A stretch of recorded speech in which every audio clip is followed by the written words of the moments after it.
Hiya, I'm Justin Lee Collins, and you're listening to Chris Gordon on Ramblings of a Hellblazer. Good times. Good morning, good afternoon, good evening and good night, listeners, wherever you are in the world right now. This is Ramblings of a Hellblazer with your host, as always, Chris Gordon. Today I am proud and privileged to bring to you someone I met at Wales Comic Con last weekend. This is a fantastic gentleman who was such a laugh and such a really genuinely nice guy. He's a TV and radio presenter here in the UK, and without further ado, I shall bring to you Mr. Justin Lee Collins. Okay, so today I have the pleasure and the honour of talking to Justin Lee Collins. So, hi Justin, again, how are you? Hi Chris, I'm really well, thanks mate. How are you today? I'm great, thanks. Yeah, Justin's a TV and radio presenter over in the UK, and an extremely fun person to chat to. So, looking forward to what the next hour, well, half an hour, 40 minutes or so will actually bring. Depends how long we chat. Absolutely. Well, look, you know, I've got all the time in the world, so I've been really looking forward to speaking to you, Chris. It was a pleasure to meet you at Wales Comic Con in Wrexham the other weekend, so I've been looking forward to it. So let's just chat. It'll take as long as it takes. There's no time frame with me, brother. That sounds good to me. Good times. Also, I mean, that's you know. Before I carry on, I'll actually say it was. I mean, the love coming out of Wales Comic Con. Because we'll just start off with that quick point. Is you were there with your lad next to Jesse, and I think every single person I've spoken to or mentioned on the forum when I put up that you're coming on my show, all the people were just showing pictures of them with you and outpouring of Justin was the most fantastic guy. Because you sat and you took time with everybody, and that really does make those kind of things. It makes a difference when we meet people like yourself, and you just sit and you're quite happy to chat and make time with people and have a laugh. Oh, thank you, Chris. Thank you so much. No, you're welcome. And we had the best time. Yeah, it was. It was a cracking time, and I've got to say the photo I got. I mean, everyone's got great photos, but I just loved that one when. With Jesse, he just called you over, he goes, you would like a photo, so you went and got your camera out to take a picture of Jesse with me. And he's like, no, you idiot, get in the picture.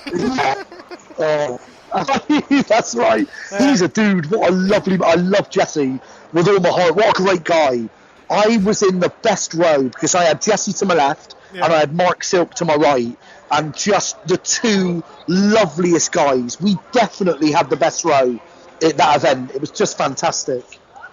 It was. It just seemed to be a lot of laughter coming from that row. I haven't laughed so much. Honestly, that whole weekend, it was the first 2-day event in the history of the Wales Comic Con. Yeah. And it was a laugh from start to finish. From first thing on Saturday morning to late Sunday afternoon. It was just a joy, Chris. It was. I mean, obviously you were there longer than me, but yeah, it was. It was, for you to say that as well. For when you had to stand behind that desk for the whole day, every day for both days. It's the atmosphere. Was a pleasure. The atmosphere at Wales Comic Con, I think, is something special as well. I've been to a couple of others, but I think the atmosphere at the Wales one is just something different. I think it's much it really is. It's like a close knit family there. Yeah, absolutely.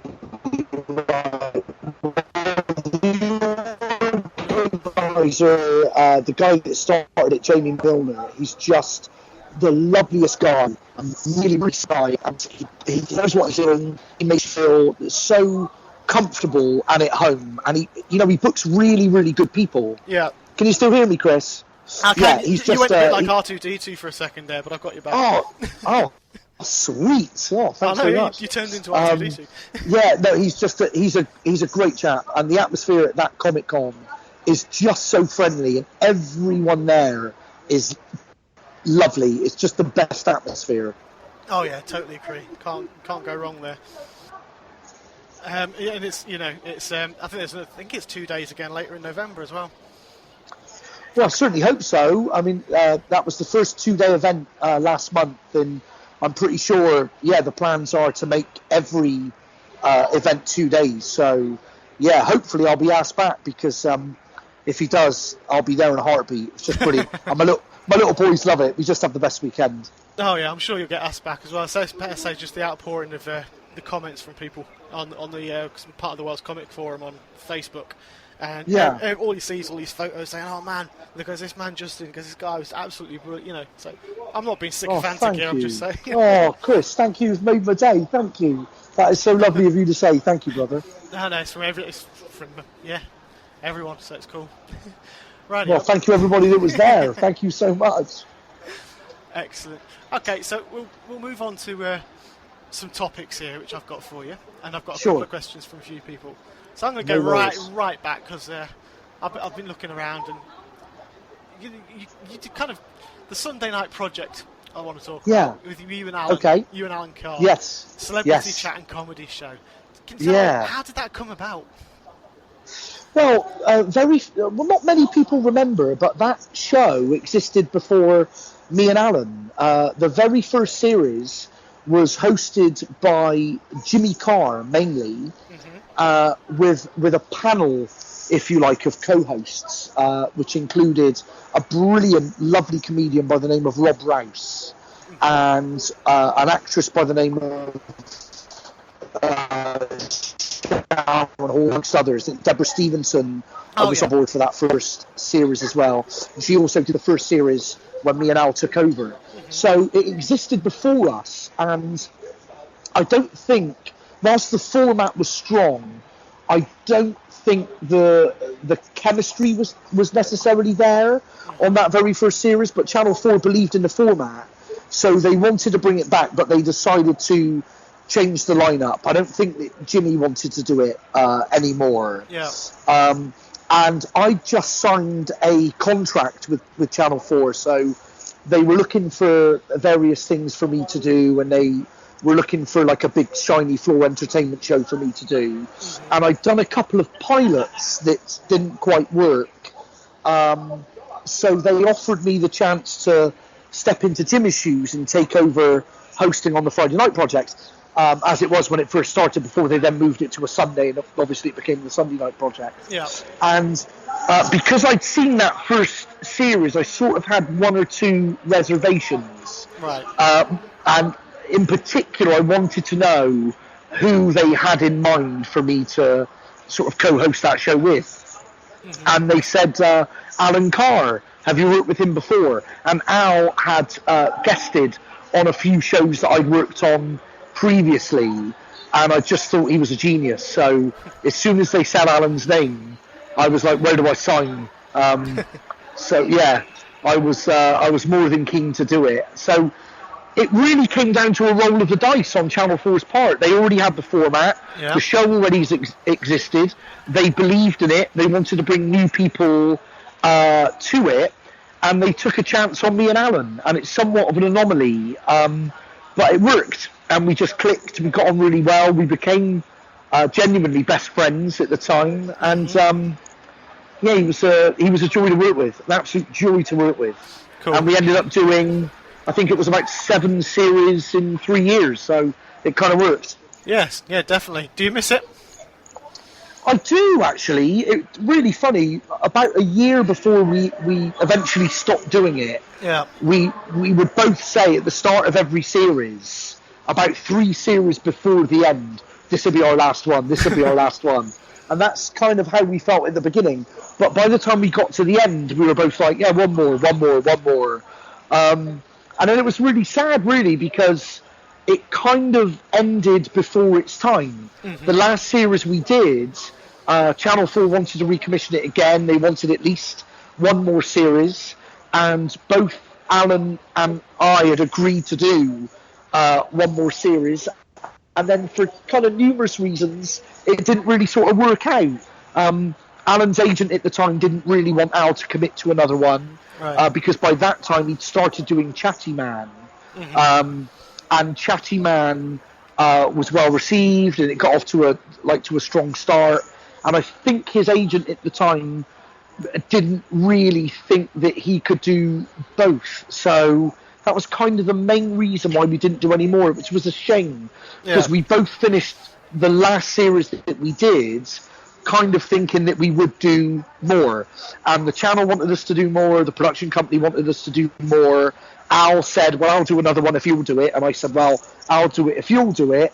And then, kind of agents got involved, and it didn't happen, which was a shame, really. So it kind of still feels like unfinished business, Chris. Yeah.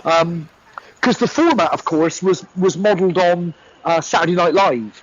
So that device of having a guest host, a guest celebrity host every week, and writing the show around the guest host. Saturday Night Live have been doing that for sort of 30 years, and we did it for 3 years. So it ended too soon, really, for my liking. Well, yeah, I mean, it's something that could always get picked up again, so you never know.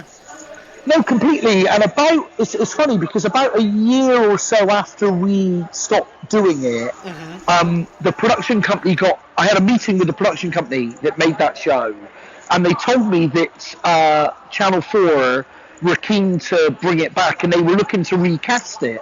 And I remember having a conversation about who could kind of replace me and Al, and it never happened.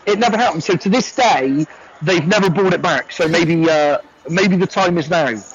Yeah, definitely. I mean, we could do a whole episode on something else that I'm going to talk about shortly, in that you could do a Bring Back series, bring back the Sunday Night Project. Bring back the Sunday Night Project. But maybe that's for somebody else to do and not me. But that's true.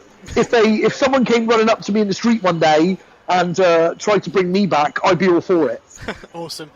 I guess excellent. I guess there were quite a lot of bloopers as well. I mean, you guys you and Alan together. I can only just imagine the hilarity. I mean, is there anywhere that's recorded at all? Like, you got Bradley Walsh on whatever it is, the chase and stuff. Yeah. Crying out. There's got to be. It doesn't take much to make you laugh. I've seen that. No, exactly. Quite right. You're absolutely right. Oh, Chris, we had the best time. We produced 2 DVDs. There was a Friday Night Project DVD, which was kind of released without any kind of direct involvement from me and Al. And then about 2 years later, we released a second sort of official Best of the Sunday Night Project DVD that Al and I were directly involved with. And I think both of those DVDs, I've not seen the Sunday Night Project one for quite some time, but I think there's bloopers on that one. But as much fun as it came across to the fans of that show, it was more fun for us to do. We had the best time. And there would, I'm sure there's hours worth of outtakes and bloopers from those records, because that show was never live. It was recorded live, and a lot of people thought that it was actually live. It would go out initially on a Friday, and then of course a Sunday, but we always recorded as live in front of a live studio audience on a Thursday night, and that show was edited down to a television hour, so sort of minus the ads. Each show was about 46 minutes long, but we would record for 3 hours. So you can imagine there's an awful lot of outtakes. Oh god, yeah. I'll have to try and get hold of that. Yeah, that'd be awesome. God, I mean, that's only one of the many roles you've had in presenting over the years. You've been a hugely successful presenter, both TV and radio. A series which kind of really brought you into my eye, and it's one. I mean, because I think everyone who knows you're an absolute fan of the 80s. Absolutely. Same here. It's my decade. It's mine as well. I mean, we're only we're only 2 or 3 years apart. So yeah, I love the 80s above every other decade. The 80s is all about the 80s for me. You're quite right, Chris. I'm kind of I'm Mr. Retro. I'm certainly that. Well, that's the way to be. But I mean, the show which really got me is the Bring Back series. You did bring back Grange Hill, bring back Star Wars, Star Trek. I mean, look at it. To be fair, you got Grange Hill, Star Wars, Star Trek, Dallas, the A-Team, and look what they all came back, man. They all came back. Well, that was weird. It's kind of weird. Yeah, it's a bit of a weird thing because I'm very often reminded of that fact that obviously Star Wars is back. Yeah. My goodness me, isn't it back? I love The Force Awakens with all my heart. Awesome. And then, of course, amazing. I saw it 4 times at the pictures. I haven't bought the DVD yet, but I love it so much. But so obviously Star Wars came back, and they brought Dallas back, which was weird. The one I'm still waiting for is Fame, because that was the last one we did, bring back Fame. Yeah. And I was a big Fame fan when I was a kid, so fingers crossed eventually they'll bring back Fame. I've heard rumours that it's coming back. I have heard rumours, I'm sure. Yeah, I know that occasionally the cast reunite.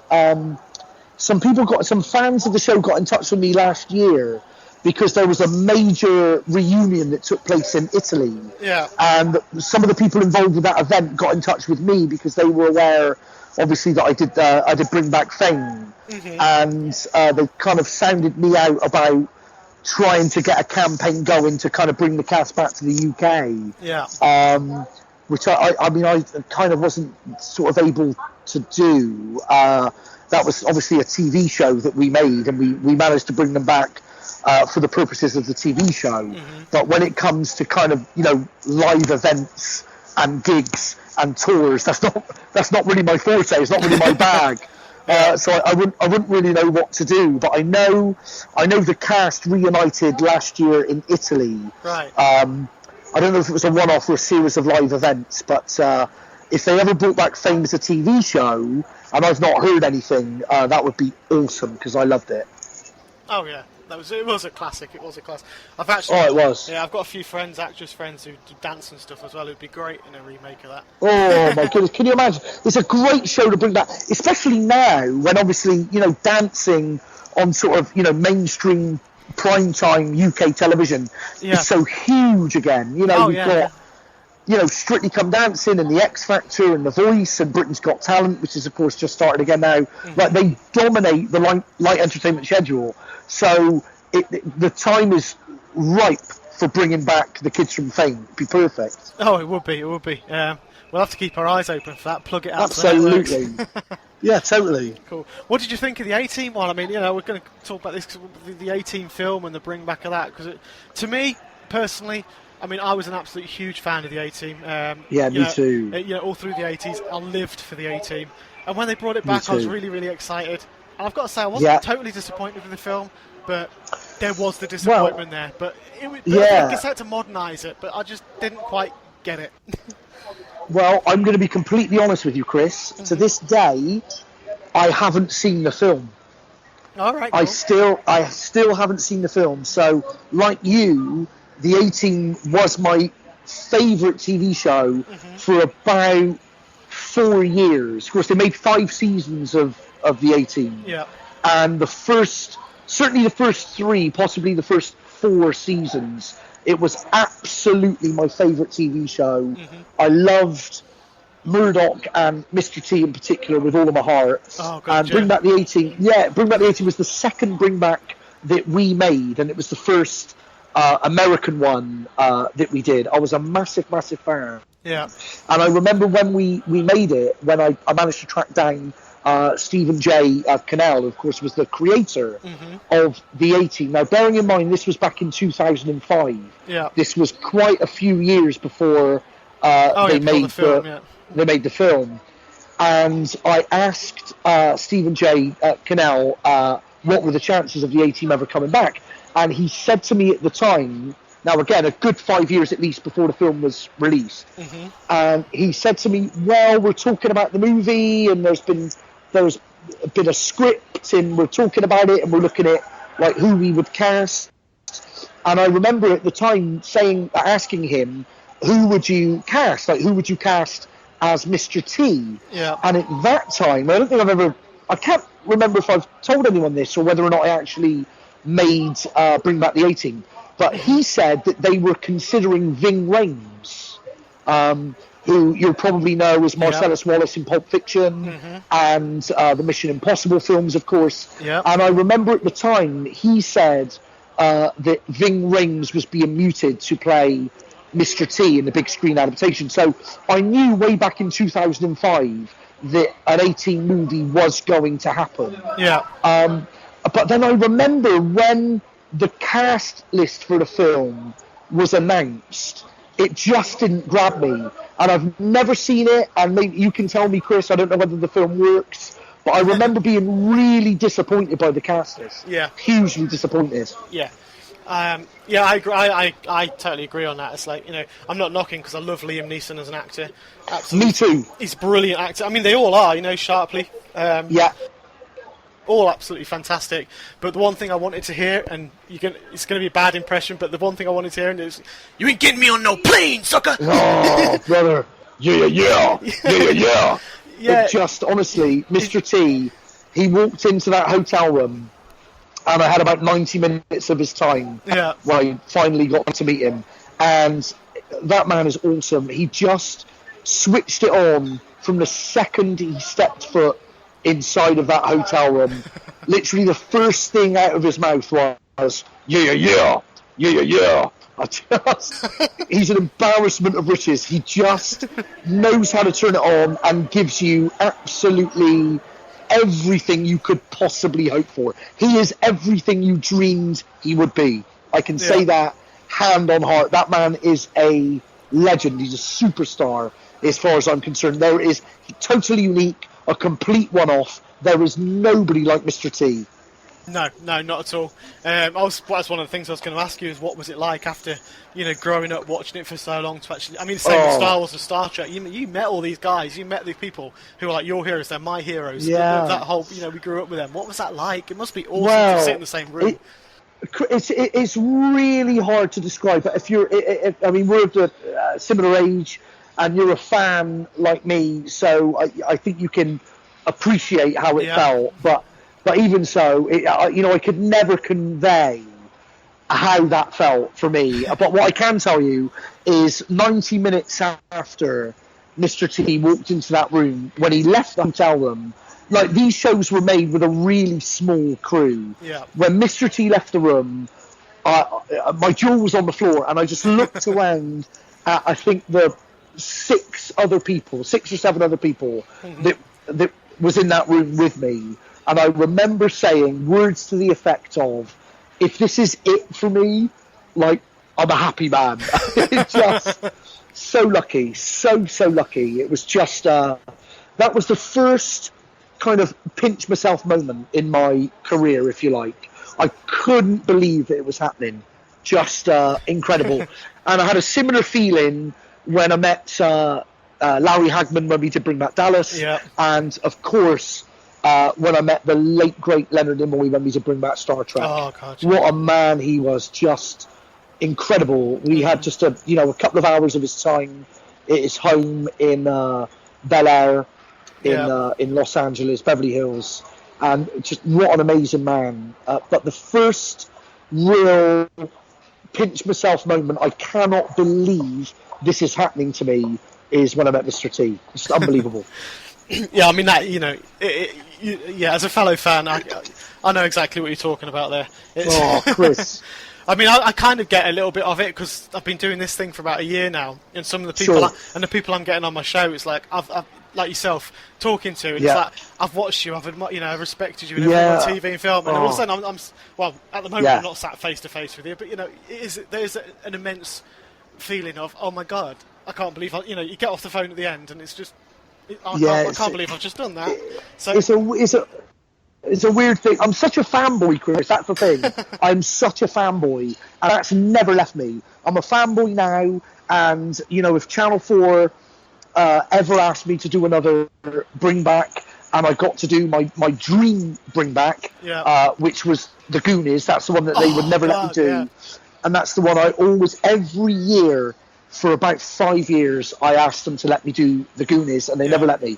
If that's ever commissioned, and I'm lucky enough to be asked to do it, I'm still a fanboy. I'm every bit the fanboy as much as I was now as I was in 2005. That's never left me, and I just think that's something to hold on to.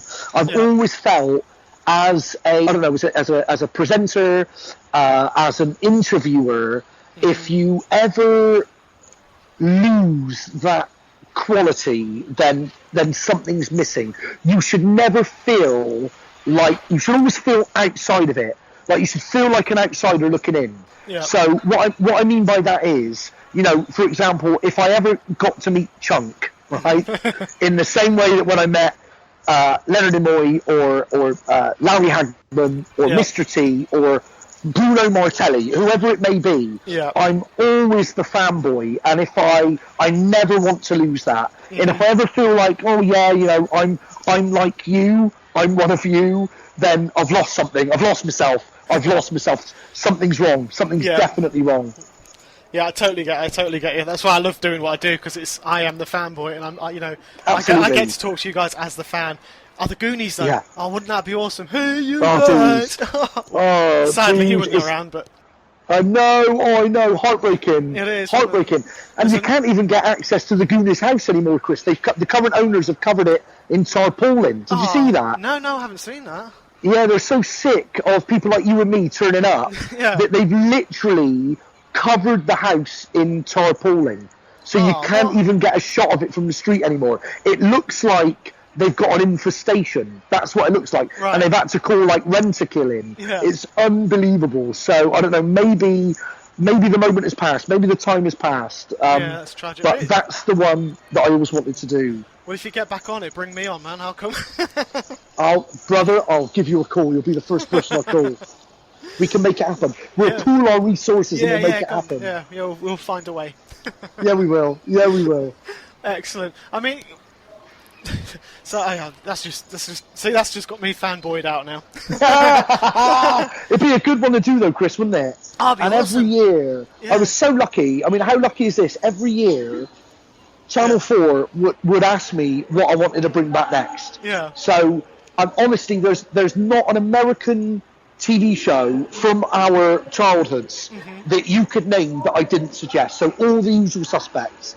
I asked to bring back Knight Rider, The Fall Guy, Airwolf, Street Hawk, Miami Vice, Cheers, like every major American television show that meant something to me growing up. So anywhere, really, I suppose, anywhere from about 1980 to about 1987, let's say, if there was a big hit American show in that period, I asked to bring it back.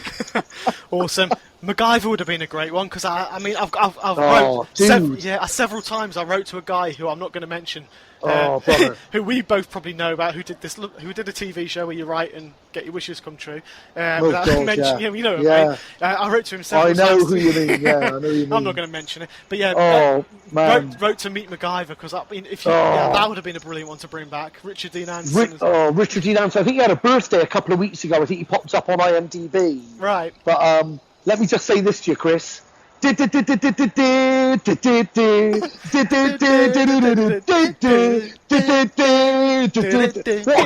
great theme tune. Wasn't he a stuntman, Richard Dean Anderson? Did he start out as a stuntman? I want to say. I might be wrong. I'm not entirely I'll have to Google it. But my Troubleshooting MacGyver, what a show that was! It was. It was like it was the A-team from one. It was a one-man A-team, wasn't he? He could do anything with anything. I've got a penknife and I've got a stick. Here's a yeah.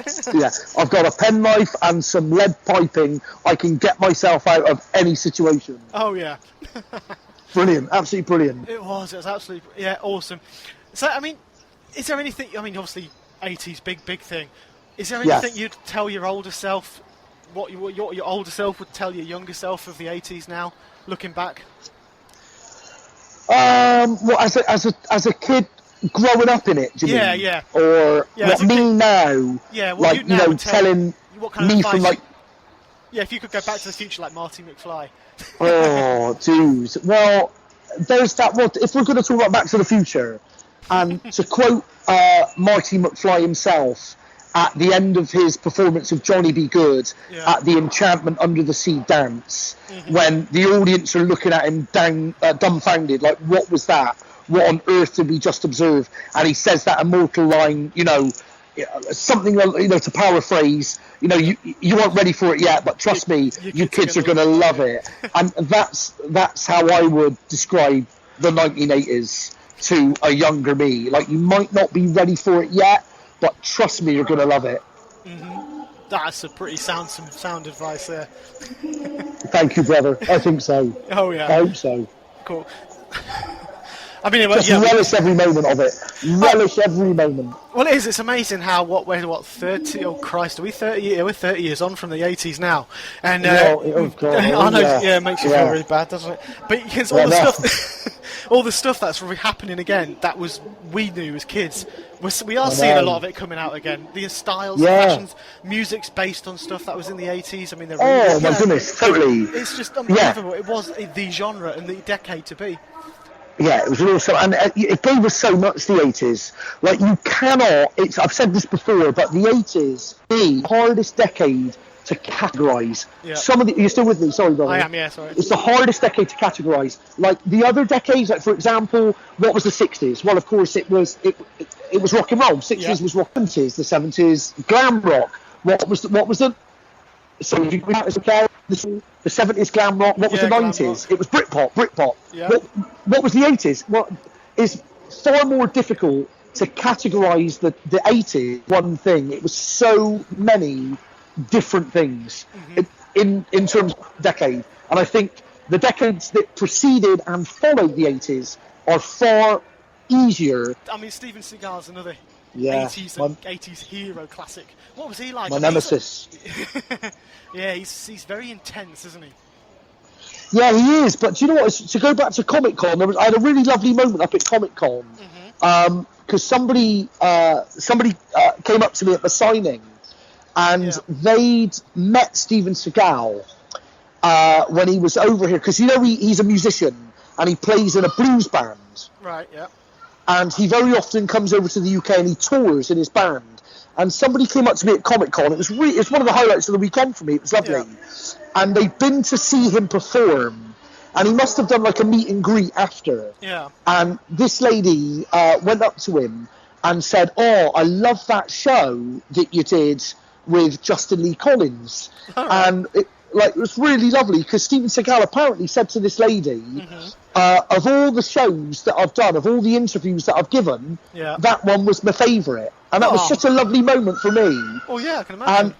And, because I've worked with him twice, because he was one of our guest hosts on the, I can't remember if he did the Friday night or the Sunday night project. Right. But that was the first time that I worked with him.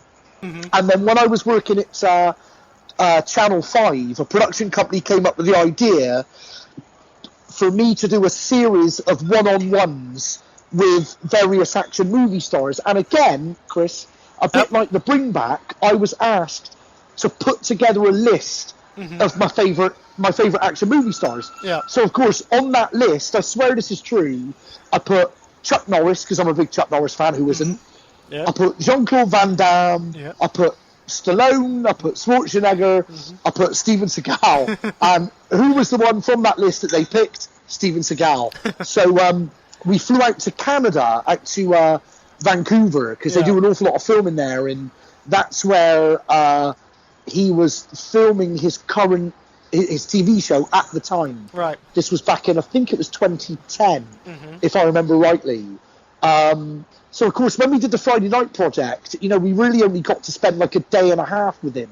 Yeah. But for this show, I spent about best part of a week with him, and he's a totally unique individual, but we're so different, and yet for some reason we seem to click, and I don't know, I think he just sees me as a bit of a clown. I seem to make him laugh. I think that's why it works. I just seem to be able to make him chuckle, which is a good thing. But it was so lovely of that lady at Comic Con to come and tell me that. That was one of the highlights of the weekend for me. Yeah, that's a sweet thing to say.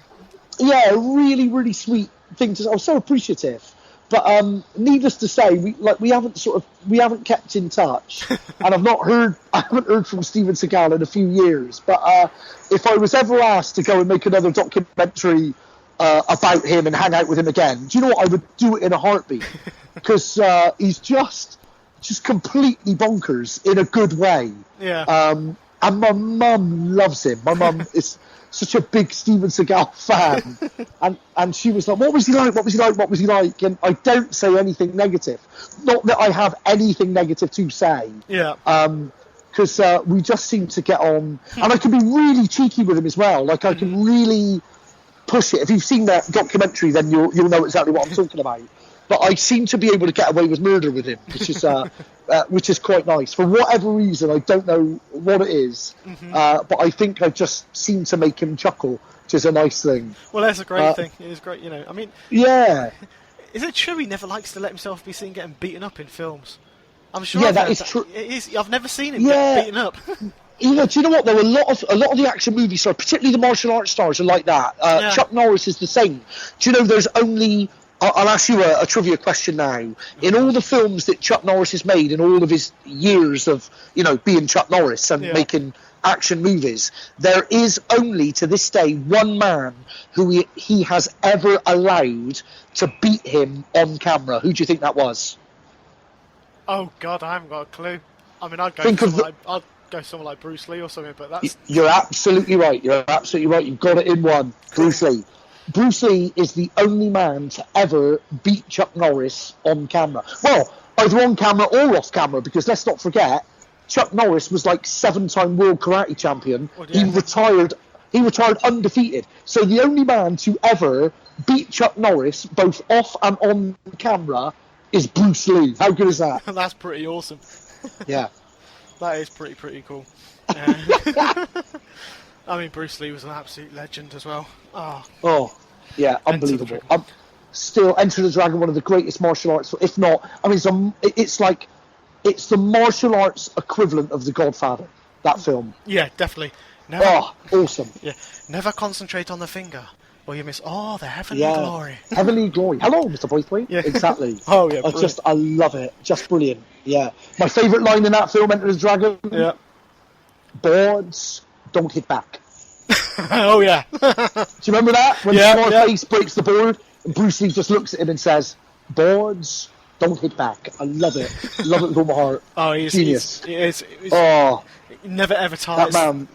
Oh, it's a genius. John Saxon. Jim Kelly, was it? Jim Kelly. Jim Kelly. John Saxon. Bruce Lee is a masterpiece. Enter the Dragon.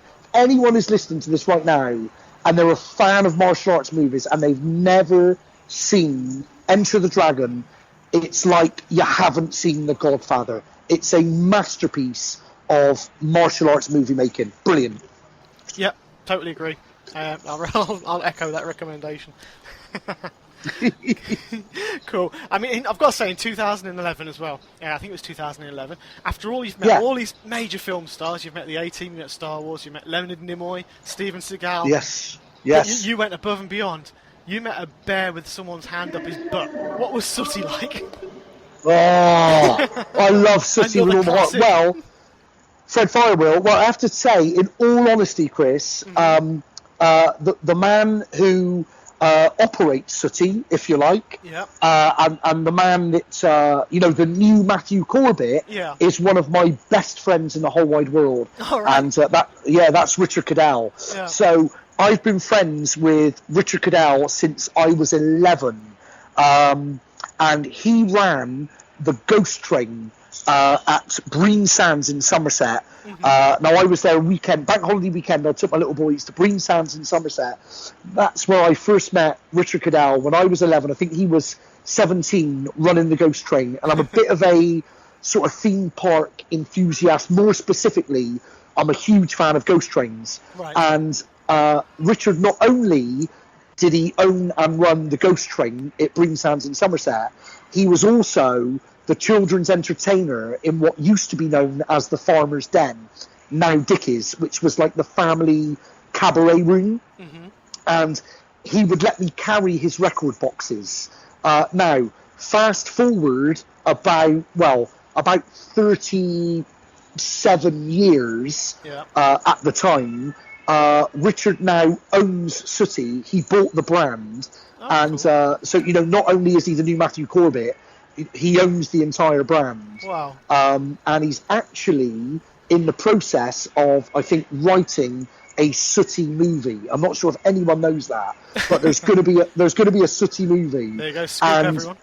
Yeah, and when he was doing the first series for ITV, he asked me to be in an episode and play the part of Fred Firewheel, which, if you've seen it, it's a little bit like being in Penelope Pitstop or Wacky Racers. Wacky Racers. It's just a joy, just an absolute joy. So yeah, I did that because one of my best friends, Richard Cadell, in the whole wide world, asked me to do it, and I love it. I love Sooty with all my heart. Awesome, cool. I've got a couple more things before I go on to some questions from that have been sent in to me. Yes, brother. I'm going to move on because you now host your own show on Fubar Radio as well. Yes, yeah, I do. How's that going? I mean, this is actually, well, I might as well mention that Chris Vint asked this question, and he was Vinto. he said he's just found the Fubar Radio, and he said he goes, were you apprehensive doing it, and how was the show? How has it evolved since you've taken over?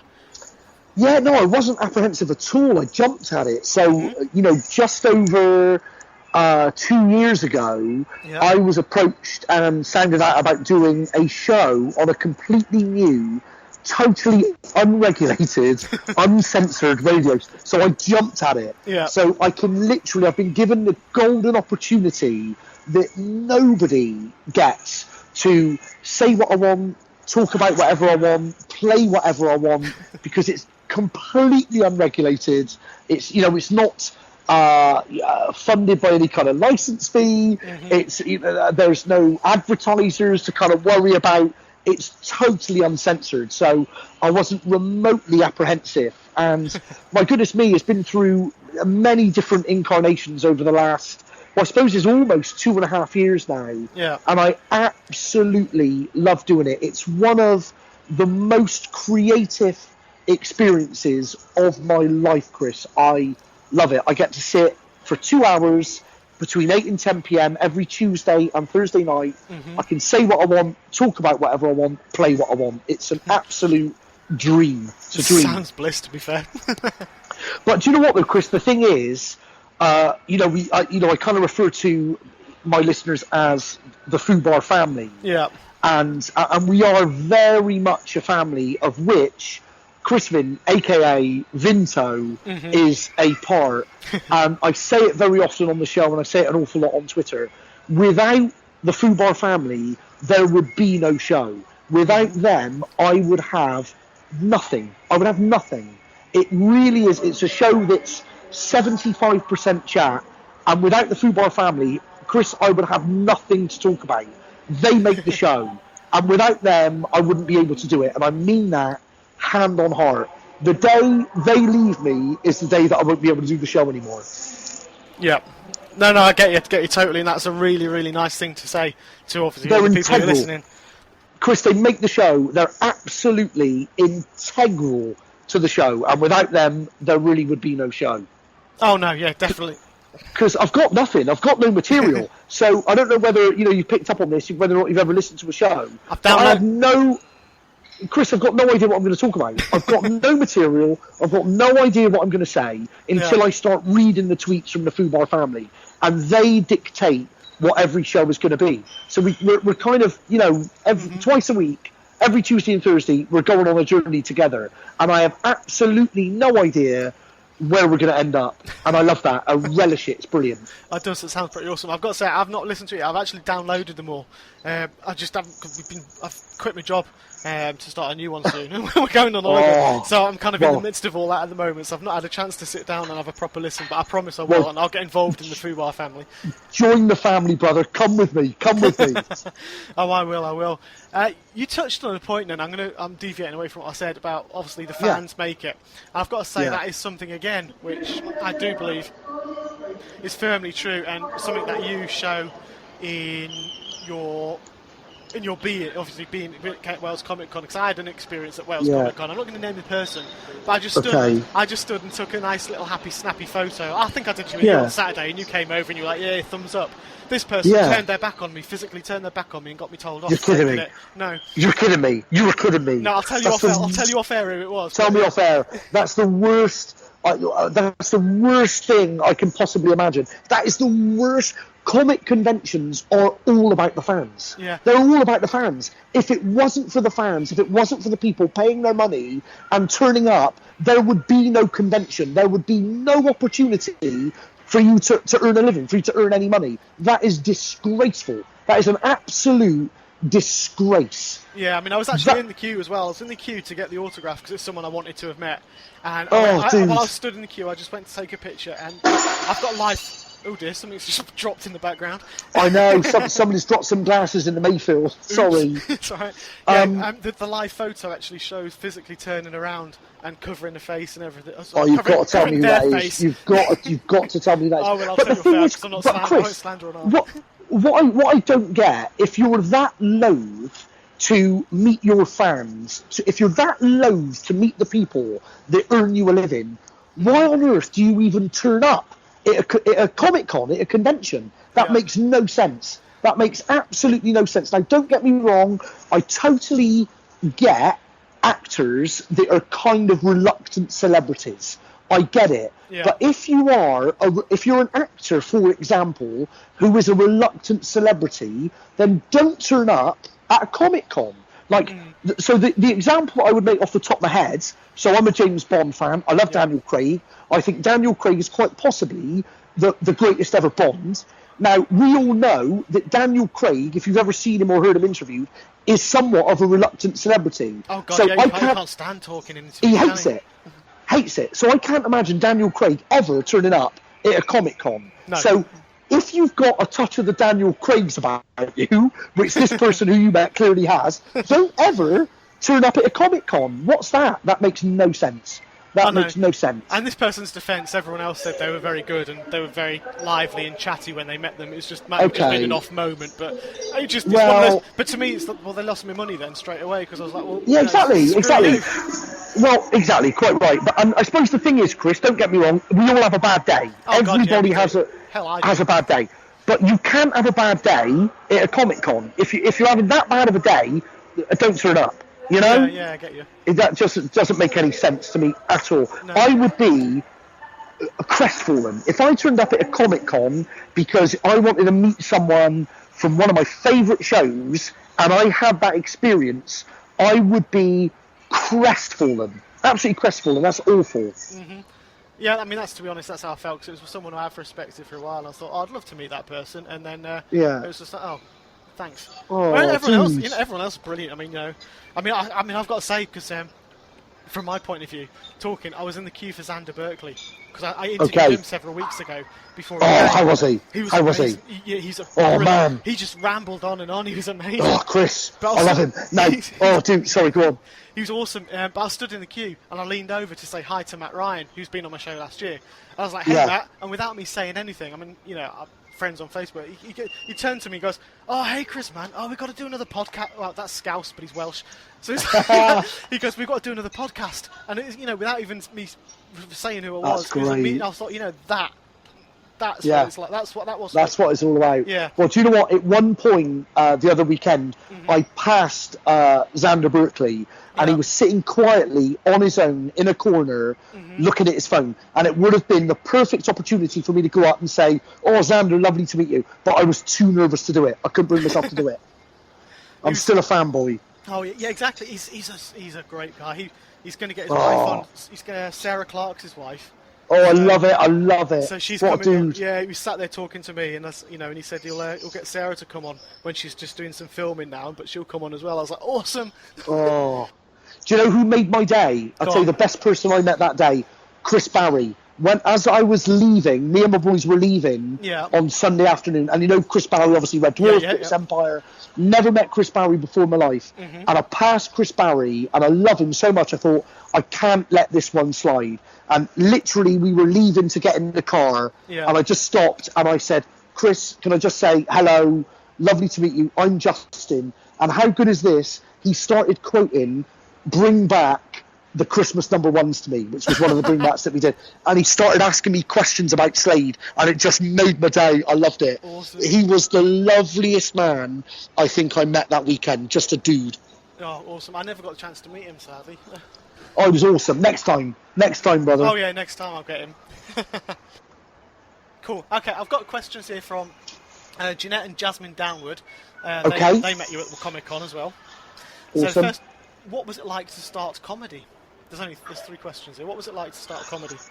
Awful. Absolutely awful. I never wanted to do it. I did my first open mic in Bath back in 1996. And I did it kicking and screaming. I wanted to work in telly.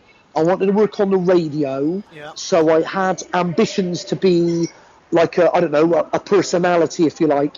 I never ever had any ambition to be a stand-up comic. Now, my favourite stand-up comedian when I was a kid was Billy Connolly, and I used to watch videos of Billy Connolly. I used to watch Billy Connolly being interviewed by Parky on the telly, and I love the man with all my heart, and I still do to this day. Never met him, and I not one time, Chris, would I ever look at Billy Connolly on TV and dream about being Billy Connolly one day. That never crossed my mind. I never ever wanted to be a stand-up comic. But I was at college in Bristol doing a BTEC in performing arts, and my best friend at the time, plus one or two others that were on my college course, including one or two of the lecturers, said, why don't you try stand-up? Why don't you try stand-up? It could be like a great way, and it could open a few doors for you. So under duress, I booked my first open mic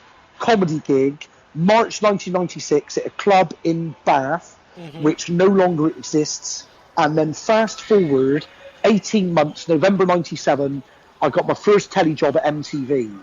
So they were right, it did open the doors, but the first opportunity I got to stop doing stand-up, I took it. All it gave me, Chris, was a sleepless night. I never loved it, and I never wanted. So in answer to the question, it was completely nerve-wracking and would make me feel at times physically sick. It just wasn't for me. Cool. I take it that kind of answers. Is it really scary to stand up and talk to people as well? Terrifying.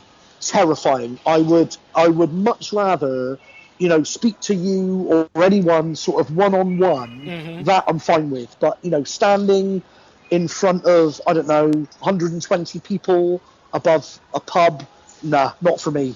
There are people that do that brilliantly. They don't need me. Well, you said the club you started in is not there anymore. You must have been so good that it just wasn't worth going on after you finished it. Chris, I was so good I closed it down. Exactly. Oh, you put it like that, not me. Oh, dude, honestly. Oh, you never wanted to come and see me doing stand-up. That's you'd have been asking for your money back if you were stupid enough to pay in the first place. Oh, don't put yourself down. I'm sure it was fine. Not for me, brother. Not for me. I had my moments. And if I'm being completely honest, I did well enough in order to get myself noticed. Yeah. So I did that. It got me noticed. So if anyone listening right now, wants a career in radio or television as a performer, stand-up is a good way of getting yourself noticed. But it's one of the most difficult things I've ever attempted, right up there with live television. Live television is a skill in itself. That's a really difficult thing to do. And I suppose of all the things I've done, I would say on a par, the most difficult things as a performer for me are live comedy, stand-up comedy, and live telly. They are two very unique skills. Cool. I think you're definitely right. I mean, I talk to a lot of people who do live theatre as well, and that the difference that they explain between TV and theatre as well. Because I'm one, I always wanted to go into that when I was younger. Everyone who's listened to this will probably know because I say it every time. But I always sit, if I go to watch a musical or anything, I always sit with tears in my eyes because I would just watch that thing and just picture myself there doing that. And it's one you just get involved so full. But those guys do mention how much of a difference that's between filming a TV show. So filming a live TV show, again, like you said, it must just be you must be nervous so much about fluffing your lines or anything, because millions of people watching you then, aren't they? You can't redo it. Yeah, they're all very different skills, and I think there are a lot of stand-ups who make the mistake of thinking or believing because they can make a room full of people laugh, that they can transfer that to TV or to radio. And of course, that isn't necessarily the case. There are people that can do that, but they're very, very different mediums, and it's like different skill sets, know. And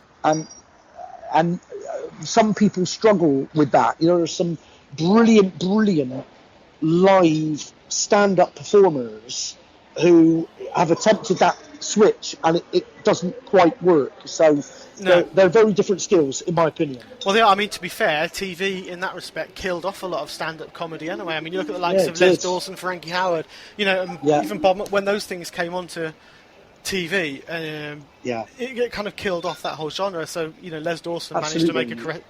Les Dawson, he's a god. He's genius. Absolute one of my genius. all-time favourites. Absolute genius. I'm with you, brother. Brilliant. Yeah, and but he made a successful career. Blankety Blank was dude. But he was, but that's how they had to do it, because they had to, they learn new skills because of the different way they had to work it. Absolutely right. Talking about Les Dawson, did you watch the audience with Where Is the Hologram? I did. I was crying my eyes out. Yeah, I know. I know. It's just, he's one of my, up there, of course, with the usual suspects, Eric Morecambe, Tommy Cooper. Yes. Larry Grayson was a big one for me. I was a huge fan of Larry Grayson growing up.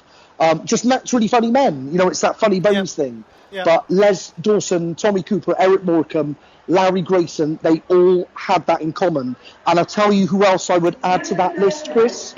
Alan Carr. Alan Carr has funny bones. He is, hands down, the most naturally funny man I have ever met in my life. And I would add Alan's name to that list. He is, genuinely, is one of the greats. Yeah, that is a prestigious honour, and he is very, very funny. Absolutely. Cool. The last question I've actually got from Jeanette, it's actually from Jasmine, which is her daughter. Yes, sir. And she goes, can we ever do a panto together when she's older? From the Nutty one, if you remember. She's the Nutty one. Yeah, we can do it. In fact, I'm actually up for a panto at the moment. I won't say which one or where. Right. But I've been put forward for a panto for this year. So I've never done one. I've come very close to doing one in the past. So the answer is yes. One day, was it Jasmine? Jasmine, yeah. One day, I hope to be Captain Hook to Jasmine's Peter Pan. Let's do it. I want it to happen. Awesome. There you go, Jasmine. I've got to say, I did a panto dame at uni once. We did a drama club, and I was a panto dame, and I've got How did it go? It was. Did you enjoy it? I loved it. I was Dame Trot. My friend was nice. my friend was Mother Hubbard, and I was Dame Trot. Lovely. Two sisters, and I made, this is going to be Yeah. I can say one of my lines. It's politically incorrect now to say it. Go on. Say it. But we burst into song. I mean, I'll put it into perspective, right? Because totally open about everyone's, with what sex you are, whatever. It was funny, right? Yeah. So I had a friend who was gay, who sat in the front row, a really, really good mate of mine, and I singled him out, and I came over and I sat right on his knee in front of everyone. I was like, sister dear, I think I've come over a little queer. Are you cheeky? You're so cheeky! I was one of them. Did you get away with it? I did. Everyone fell about. I mean, it was at university, so these kind of things. It's panto. Yeah, so I'm not going to say... it's panto. Chris, that's what panto's all about. What panto's all about. That's the panto spirit right there. Exactly. So, I'm just saying to everyone now, because I'm not biased to anybody. It was just the way it was. It was absolutely hilarious. And I get it. I hear you, brother. We had a good laugh and a good few pints after. So. Brilliant. That's absolutely brilliant. I'd love to do something like that. Yeah, I'd love to do it. One day. Awesome. Cool. Actually, sadly, brings me right to the end of everything I've got to talk to you about tonight. Oh, Chris, you lovely man. It's been an absolute pleasure speaking to you, brother. An absolute pleasure. It has, you too. If you just stay on for a minute, is there anything after I've sort of signed off? Oh. Yes. Can you still hear me? Yeah, I can still. Have you got Chuck beeping up back up to you there? Sorry, that's my train doors beeping. That's just the train doors. But it's fine. It's fine. Cool. So, before I sign off, is there anything you want to say to anyone who's listening? Well, I'd just like to say to anyone that listens to the radio shows, whether it's Foo Bar or Friday night or Sunday morning at XS Manchester, thank you so much. And like I mentioned to you earlier, I couldn't do it without you. So I really enjoy my work at the moment. And thank you so much for your support. Thank you for listening. Thank you for tweeting, being there, and giving me a show. Because without you, I couldn't do it. So thank you so much. And thank you, Chris. It's been an absolute pleasure speaking to you, brother. Yeah, you too, man. Thanks, Justin, once again for your time. That was absolutely brilliant. It was such an entertaining hour. Could have carried on all night as well, but I knew you had to get your train. And I'm sure the listeners would have loved to hear more. And hopefully you can come back on my show and we can talk some more. Thanks once again. And thanks to all the listeners for tuning in. As always, this has been Chris Gordon on Ramblings of a Hellblazer.